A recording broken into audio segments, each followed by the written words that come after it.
What's up, everybody? Welcome to the show From the Valley to the Mountaintop podcast. I'm your host, Micah Gibson. If this is your first time tuning in, welcome, welcome, welcome. On this podcast, we interview business owners to see the ins and outs on what it took to build their particular business. So I hope you brought your pen and pad because we have a special guest in the building. I'm going to let her introduce herself and the name of her company. And while you're at it, ma'am, give us a little bit of background on your upbringing. Hi, my name is Kerenie Spencer. I'm from Mansfield, Louisiana, and I currently live in Shreveport, Louisiana. The name of my business is Fast Refund Income Taxes. I started doing taxes when I was 21 years old, while I was in college. Um, the way I got started with it, I had a cousin who kept asking me, hey, come do taxes. And I just wasn't interested at all because I didn't know anything about taxes. So for like 2 years, she pressured me and was like, hey, I think you should do this. We're going to make good money. So I decided to do it. Um, while I attended college. I attended Wiley College. So I went and got me a laptop and a printer. And I started to do people taxes. I was walking the projects in Mansfield, Louisiana, doing taxes at 11 at night. I was going to the projects in Marshall. Then I started to travel to different state to state. And that's how I got started with it. I have, you know, one brother, one sister, and I'm working on introducing them to it as well. Okay, now is that a hard industry to get into, or is it like you said, just grab a laptop and a printer and you're in business? It's not hard to get into. You just have to find somebody to train you. I'm gonna say it's one of the easiest business to get into. Once you have someone to train you. So once my cousin trained me, I got my laptop and I had like um, a follow along guide. People didn't know I had a follow along guide, but if I needed some help, I could just open up a folder and kind of look and see what I was missing. Okay, now I heard you say you would walk the projects and just get clients. You'd be doing work at 11 o'clock at night. Is it a lot of pool of clients to pick from, or you just knew, hey, I can go over here because these people don't have their taxes done? Correct. A lot of people call me from over in that area because they didn't have cars. Okay. So, and I started a mobile tax business. So Hmm. they would call me 11, 10, 9. I was the first mobile tax business in Mansfield, Louisiana, and I think Shreveport as well. So, once people saw a kid walking around with their laptop, other people started calling me too. People started calling me from the schools because, like I said, I lived in Marshall, Texas for a little while and attended Wiley College. So a lot of people would call me from Wiley. Then my name got so big, people started calling me in Kilgore, Dallas, Coshada, Shreveport, Bossier, Minden, and my name grew. Hmm. Now I've never heard of a mobile tax agent. I've never heard of it. I've always known you either have to go to their office or maybe email some stuff in. But I believe that's real unique to be mobile because a lot of people, like you say, either don't have cars or be so busy. Like, what made you decide that let me be mobile? I mean, that was just was that the way the person that was training you was doing it? No, it's just that I was so young and determined. So if and I started realizing, hey, if someone called me Monday at 4 o'clock and say, hey, I need my taxes done, but I don't have a way, and then I'll say, okay, well, I'll get to you. I'll make it get to you tomorrow at 2 o'clock, and I call them back and say, hey, when their appointment comes for 2 o'clock, hey, do you still need your taxes done? And they'll say, well, I sent over my stuff to another company and it's done. So Hmm. avoid that. Hey, let me just go ahead on and pull up to you and get your taxes done. Man, that's thinking outside the box. And it's Yeah. fun. It's funny if somebody listen to this episode and do this in my area. I believe they'll change the game. Because this is real unique. But I would say you found a niche. Out of all the people that do taxes, you have found a niche. hmm Now, how did? Um, Oh, go ahead. I'm sorry. Go ahead. No, well, I was gonna ask you, like, how did you start to get your name out there? Like, which way did you attract clients?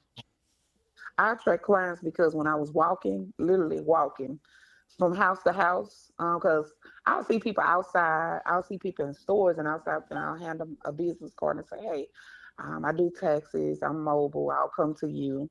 I pay referral fees. If you may not want to file with me, but if you file with me, if you don't file with me, if you still send me someone, I'll pay you $100 a person as a referral. Wow. So that's kind of how I got out there. And then social media grew me too. Without social media, I probably wouldn't have no clients now, because that's where people find me at. And a lot of times, people or tax hoppers, they don't really stay with one person. They just go to whoever do their taxes. So I need social media because I pull people from, I think, Washington.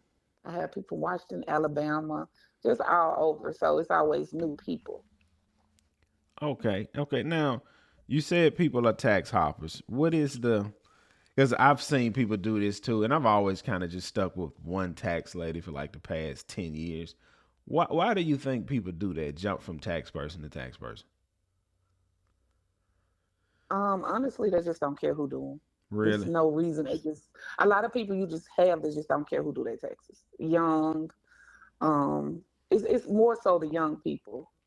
The young people, Okay. they don't care. It's whoever they feel can get them $5 more or $10 more than the next. So yeah, Does that bother you? Because like I'm sure you would want to retain all your clients. Does that bother you, or you just take it as it is? I'm so used to it now. It used to in the beginning, but now it doesn't bother me because I know off social media I'm gonna get new people. I done had people even call me from TikTok, and I done provide services to them. So I Wow. just, long as they have Facebook, it won't bother me. But if they take away Facebook, I don't know what I'm gonna do. Hey, and you know that's funny because a lot of people say, having a smartphone or being on social media is a waste of time. And like what you've done, you've used social media to build a business. Hmm. Do you think, like you say, if social media go away, you think it'll still be possible, but do you think it'll be a lot harder to gain clients and build a business? You don't really find most people where I'm from. I'm gonna say you don't find people where I'm from that was 21 years old, 20 years old, making six figures. You Mm. know, Mm. so I made that at 21 years old, 100,000, and I Mm. made at 22, I made 120,000. So if I didn't have social media, it would not be that good. Not a young girl. Okay. Not for me. I doubt it. You don't think so? Wow. Now, what is the biggest mistake you see people make when they're doing their taxes? Like for a client. Um, when they're doing their taxes, it be a lot of my business owners, Mm. a lot of my truck drivers. They want to make go out there and make $300,000 Mm-hmm. and say, hey, um, I want to write off all this money, and they want to leave about $2,000 to $3,000 saying that's all they make. but And I'm like, because they don't want to owe. And I don't understand because how are you doing this for the past 6 years? You're never making any money. And then when it's time for you to buy a house, you say, hey, I need my tax return. You give them their tax return. It shows that I made $2,000, $3,000 because this is what these receipts that you brought in. This is what you said. This is what you provided. So I think that's one of the biggest mistakes because it make it where they can't buy a home, they can't purchase a car. Um, you know, but so they would look at it like, well, hey, Donald Trump do it, so we should be able to do it too, you know. well then they gotta find another route because Donna can do whatever, but you can't buy no house without no good tax returns. Yeah, and I hear that from a lot of business owners. They try to kind of cook the book so they don't have to pay, but then at the same time, like you say, you do have to show some type of profit if you want to at least purchase a home or a vehicle at some point. Hmm. And a lot of times I'll turn those people around because this ain't no point. I mean, I have one guy made $500,000. He wanted to make, and he wanted to. leave no money. Like Mm. there's nothing I can do with you. There's nothing I can do with you. Mm. And for one, he didn't want to leave any money because he was on disability. So he Oh. didn't supposed to have that business. No way. And he didn't want to lose his disability. So you mean to tell me you make $500,000 and you don't want to lose your $980 disability check?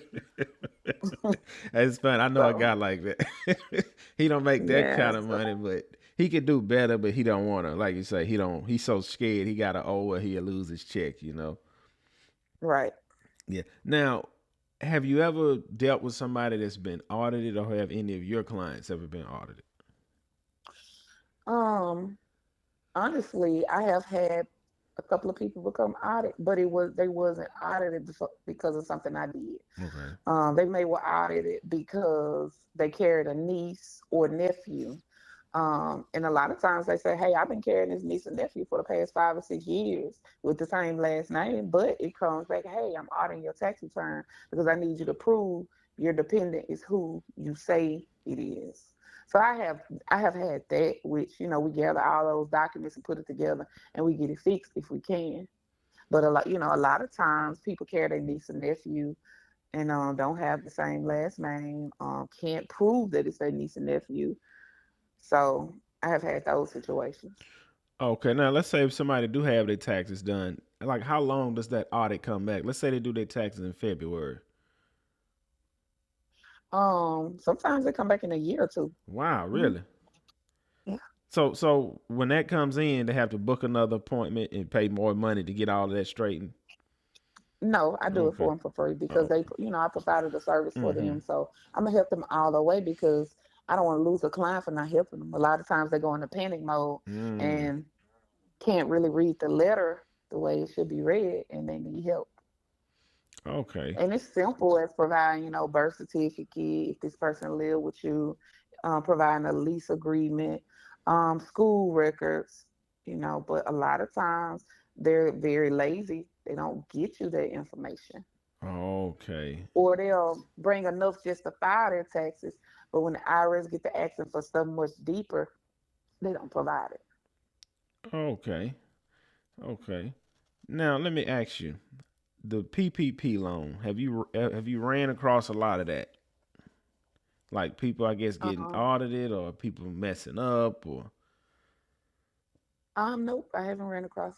I don't think. I mean, I haven't had no problems with any of my clients. At mm-hmm. least they haven't said anything, Okay. so I didn't have no issue with that. Do you think the PPP loan helped a lot of people or it hurted a lot of people? It helped a lot of people. Helped a lot of people. It helped a lot of people.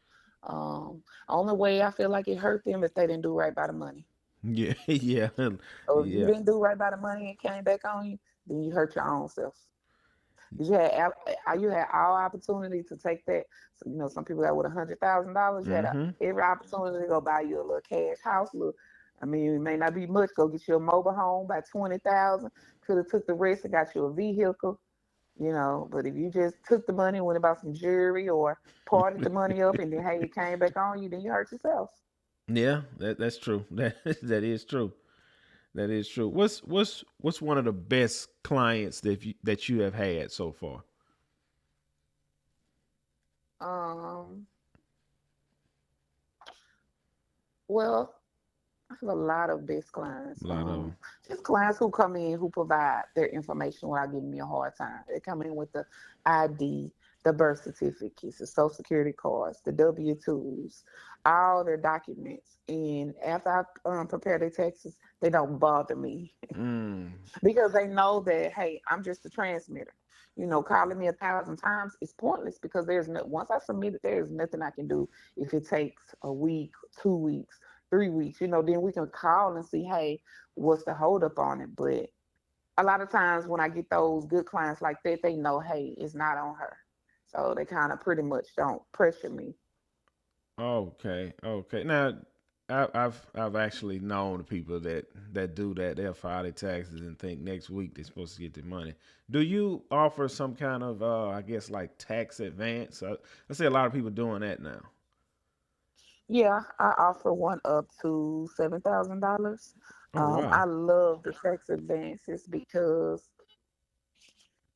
um if I didn't provide that service, I would lose a lot of my clients because that's what everybody wants now. Nobody wants to wait Mm. till March or the release date to get their taxes. They want the advance. So I'm glad that I provide that service because it bring more clients in. Okay. Now, are you? Because I never really understood how it worked. Because I was always the type to just wait. Is that money coming out of Mhm. your pocket, or you got a bank account set aside where you just dish that out? Well, if you're talking about I think the Christmas advances, I have heard those come out of our pocket, so I never Okay. offered those. But the January 2nd advance come from the bank and they come out of your taxes. So if you're Oh, okay. getting $9,000, you might get approved for 5,000, 4,000. It comes out of the refund, and Okay. it charges the tax preparers. I'm not sure because I ain't been on my computer since last year, but Mm-hmm. I think it charges about $45, around 40 some dollars, $29, something like that. Oh, okay. Yeah, And that's a, that's all you have to pay if you get, well, actually there's two loans, one with interest and one with no interest. So a lot of times people get the one with no interest, which is up to 1,000, and I'm gonna correct myself, the one with the interest is up to 6,000. But the interest is still not bad. It's only a couple of, sometimes it can be $50, $75, a couple of $100, but it's not bad. oh, okay. Yeah, and then you get all your money right there. So Not all of it. You still gotta leave some, but most of it. okay, okay. That's You may understandable. you may leave about $1,500, $2,000 that you have to wait on. Okay, but you can get at least a little bit of breathing room right then and Yeah, there. Yeah. Now, what's yeah. what's what's what's been one of your worst clients that you have dealt with to the point like I'm not dealing with this person ever again? Um, People that I grew up with, the Mm. young people that I grew up with, because a lot of times, they try to handle you a certain way because hey, they grew up with you. They feel like, hey, I can talk to her any kind of way. And it's more of my younger.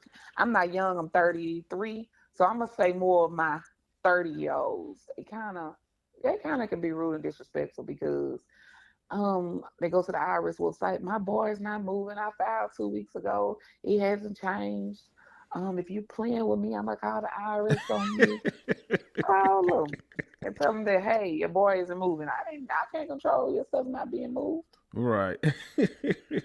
So yeah. Now, do you see like you say, people you've known or kind of grew up with, like uh I know they don't I'm not saying they don't respect your business, but do you rather just work for strangers versus family and friends when it come down to Strangers, str- 100% strangers. strangers? Yeah. I don't know why it's And just honestly, I do. I probably do about mm, probably about four people that I grew up with. I have weaned myself off of doing people that I know like that because it creates a lot of drama and problems. And yeah. you don't even have to do anything to these people. They just start with you for no reason or have something to say or talk about your name, talk about your business. They'll file with you and still talk about your business. Wow. And you're just trying to help them. Yeah, yeah. Wow. Now, what do you do? Because I know, I mean, it's tax season just from like January to April. Like, what do you do, like, when everything slows down, or your stuff is year round? Um, so I'll probably work from January to I'm usually done March. And I don't have to do anything but sit at home, watch TV until next tax season. I choose to Wow. do other things, but Right, I right. don't have to do it. Yeah. Wow. Wow. Did it take a while to build up to that point where you can, hey man, I'm gonna work 3 months and I'm kicking back, or it kind of came pretty quick? My first year I made $100,000. I So, didn't have to do anything. wow. Because my car, did I have a car? Yeah, I had a car. My car was paid for. I was in college. I was living in like a dorm. It wasn't it was like an apartment. It's like a 4 bedroom apartment, but it was only me in there that the school provided. So I didn't Mm. have to pay any bills. Mm. My car was paid for, my apartment was paid for. And then when I did transition to apartment, um, mm, I took some money out of my account, paid my rent up for a whole year because I was like, okay, this is my first apartment. I don't know how to pay bills. So let me just pay my rent up for a year. That way I don't have to Wow. worry about it. So I never had to work a job that's a 9 to 5 or 7 to 3. I have done it, Mm-hmm. 2014, but I didn't have to. Wow. Now, do you need a college degree to have a tax business? No. Wow, that's awesome. That is awesome. Now, where do you see your tax business in 5 years, and where do you see it in 10 years? Um, in 5 years, well, I'm gonna say starting next year, I want to be able to open more offices up in different states. Um, I really should be bigger than what I am. I should be really, really big. And Mm-hmm. I look back on my life and I be like, you know what? I should have pushed myself. I should have just got out there. But a lot of times I don't go open up other offices in other states because people don't come to work. People don't want to work. Mm. And I may get phone calls, hey, why you not open? And I'm not there to help people. So that's why I haven't just opened up. Like I want to open one up in Marshall, Texas, and then I want to move to Dallas, Texas. I was supposed to. I have a lady who's in Nebraska. She wants to prepare taxes, so I'm kind of waiting to see what she wants to do, and try to open her one up out there. So I just wanted to grow, and I just want the business to really, really grow. Honestly, I'm trying to become a millionaire, not even off, not just off taxes, but Mm-hmm. other things as well. Mm-hmm. So that's what I want. Wow, that's And I that's mean, even if I don't become a millionaire, I won't get close to it. yeah, yeah. It seemed like to me like people that know you or around you should be pulling you like, hey man, teach me the game, teach me what you know, you know. And it's like this. I have two of my best friends. We both do taxes, but we don't work for one another. Mm-hmm. So, my friends that don't provide taxes, I say, hey, you want to do taxes? They just don't want to do it. Don't want to You do can show them the money, they don't want to do it. They see what I drive, they see my houses, they don't care. They just don't want to do it. They it. just Wow. don't want to do it. I have this one friend I love to death. Um, and I notice she kind of struggles a lot on her job. Mm-hmm. And I'd be like, okay, do you want to? I'll give you a couple of my clients to help you out. I'm gonna teach you, and I'm gonna give you a couple of my clients. Do you want to do it?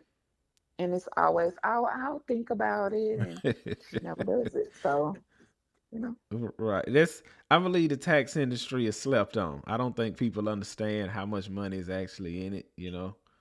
they don't, they don't, Well, they maybe it's good to keep it a secret, I guess. I guess so. I mean, I think if you can hand $1 million or 100,000, 500,000 in front of someone and say, "Hey, would you like to make this?" They would say yes, but they would not put no hustle into trying to make it. That's true. That's true. People are just happy with what they're doing. Even if they say, "Hey, I'm not happy with my job," you gotta be happy with your job because I'm sitting here I can pay you. I'm so confident I'll pay you ahead of time before people get paid out of my bank account. Say, here, here's your check. They right. still won't do it. Still want to. Wow. Now, what keeps you motivated? What keeps you keep thriving for more? This is how I live, so that's what keeps me motivated. Okay. I should be. This is just how I live. If I don't have this, I would have to go to work, and I Yeah. don't want to go to work. Yeah.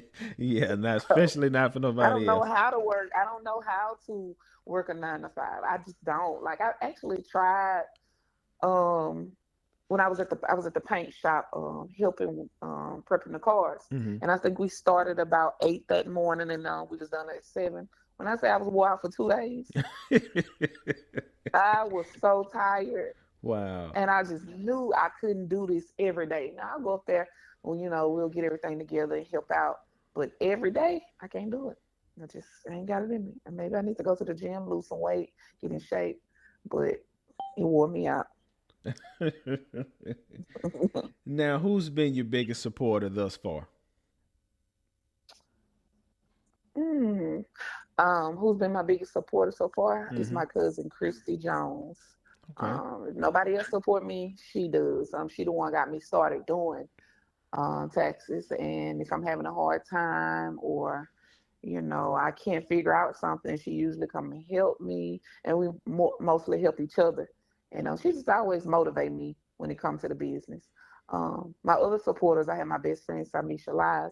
She's always getting on to me about, hey, you need to be making more money. You need to Mm-hmm. expand your business. You need to do this. You need to do that because hey, I'm about to be a millionaire. And when I become a millionaire, if you ain't one, I might give you $100,000. But that's all you need. I was like, okay, I'll take my 100,000. But and she's dead serious about that. Right, right, right. Yeah.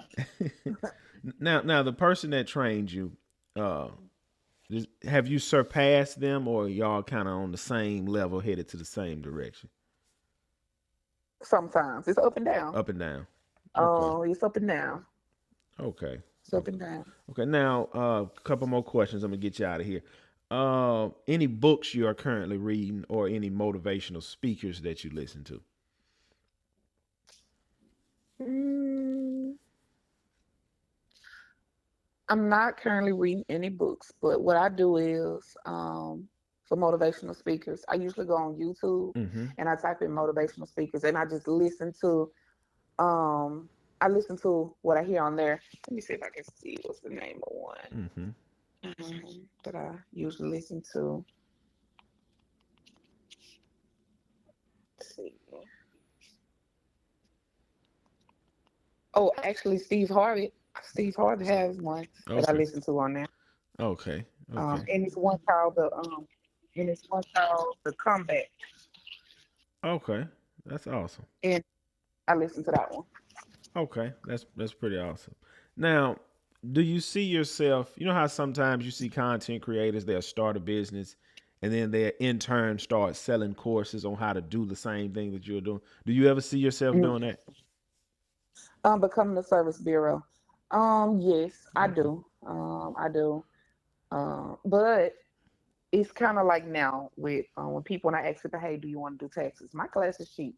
I'm $150. That includes the software. Mhm. Most companies are $399, 400, 500, Mhm. and I can't even get people to pay 150 to learn. So, um, maybe when I become a service bureau, that they may be willing to pay. I think some of the courses be free. It be free. Mm. Some of that be free, and then some of it be like I think $199. Mhm. So if they're willing to pay $199 to have their own business to change their life, then they will. But it's kind of hard, People just say they don't have it. What? So I mean, I guess if it's offered free, they would probably take the free version. But then again, they'll say, "Hey, I don't have a laptop." So I I plan on becoming the service bureau, and I Okay. mean, who's Okay. for me is for me. Eventually, one day I'll find a good team. Right, right. You know, when people say they don't have it, I really think that's just people making excuses because it's plenty of guys go spend $200-300 on some Jordans, and really that's all they need to get started. Yeah, or go to the pawn shop, pay Yeah. 150. If they 150, you say, "Hey, can I get this laptop for 100 or 110?" And most time they'll sell it to you. Yep, that's true. That's true. Now, last question. If you can go, if you see if somebody is asking you what's one piece of advice you can give them for day one of starting their business, or if you can give yourself some advice when you first started, what would that advice be? Don't get discouraged. You got to keep your mindset. I'm gonna say if this makes sense. Tough. You got to be tough. Because people will eat you alive in this business. You got to tell yourself, "Hey, this is what I want to. This is what I want to do. Um, I want to be successful, and I'm not going to give up." Because in the tax industry, people are going to lie on you. They're going to talk about you. They're going to judge your prices. And a lot when you're new, it'll start to bother you and affect you. And you be like, "Am I doing something wrong?" But you have to go in knowing, "Hey, I'm not doing anything wrong. This is my business. Either they're going to do what I ask or they can go somewhere else." When you keep that mind frame, everything will work out. Man, keep the mind frame, everything will work out. Well, I want to thank you for being here with me today. If you want to plug your socials before we get out of here. Okay. My Facebook is Kerenie Spencer. It's Kerenie Spencer Spencer. Um, my Instagram is who's my Instagram? My Instagram is Boss Kearney _ actress ACTRESS. And you can follow me on both of those. And my TikTok is let's see my TikTok. It's Boss Queen 318. And also, while y'all doing it, check out my movies on Tubi called Kingsman and The Creep. Awesome, awesome. Businesswoman. Give my people some motivation before we get off this call because they need to step their game up. The motivation I can give all y'all out there is don't give up and go for the money. Go for the Keep money. God first. Keep God first. Thanks again, Miss Kerenie. All right. Thank you. Have a great. Thank you. Y'all heard what she said. 20 years old, first year out the gate, $100,000. Now, what is y'all excuse? What is y'all excuse? First year out of the gate, $100,000. And I think she said the second year was $130,000.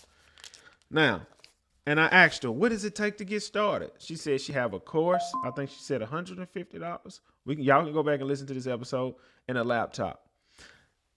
Some of you men, y'all have spent $200-$300 on Jordans, an outfit, and going out on the weekend. Same thing with some of you women. You'll spend $200 to get your hair done, and another $100 to get your nails done.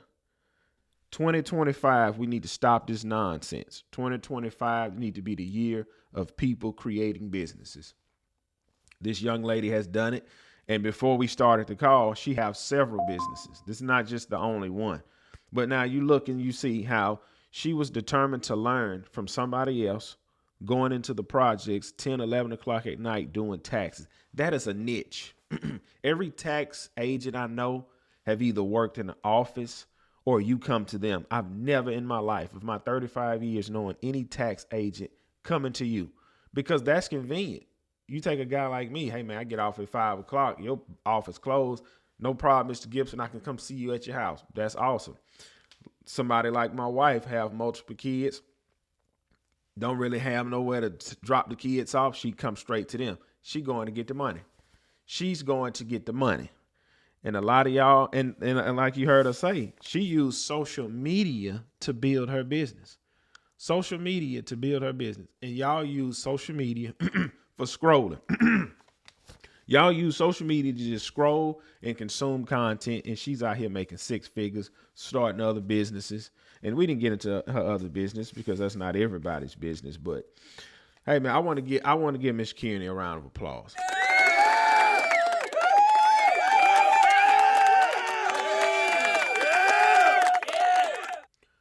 As she said, keep God first and go get the money, and I catch y'all on the next one.